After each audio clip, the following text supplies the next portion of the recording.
जाने कितने लोगों को महाराज जी ने आमंत्रित किया होगा,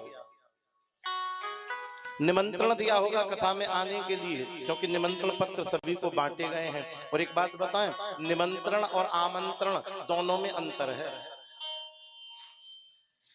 आमंत्रण का क्या मतलब है कि हम आपको आमंत्रित कर रहे हैं, आप आओ या ना आओ ये आपकी मर्जी। और निमंत्रण का मतलब बोले आपको निमंत्रण दिया है, आपको आना पड़ेगा। अगर आप नहीं आए तो आप पाप के भागी स्वयं होंगे।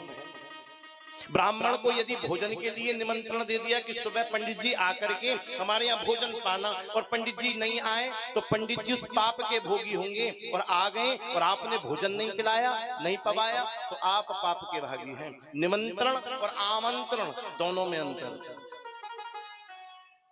सैकड़ों लोगों को महाराज जी ने निमंत्रण दिया कि भैया कथा हो रही है, आपका मंदिर है, आपके बाबा हैं और आपका ही ये आयोजन है, आप सभी लोग अति उत्साह के साथ में भगवान की इस कथा में प्रवेश करिए, आइए, बड़ी धूमधाम के साथ में तो सबको हम लोग मनाएंगे। लेकिन कुछ ही भक्त यहाँ पर आए, सैकड़ों लोग घर में बैठ कर के विचार कर रहे होंगे, बोले आज तो वर्षा हो गई, कल चलेंगे। कुछ ऐसे होंगे कि 9 के 9 दिवस बीत जाएंगे और उनका कथा में आगमन ही नहीं होगा।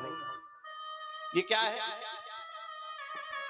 भगवान की कथा भी भगवान की कृपा के बिना प्राप्त नहीं होती।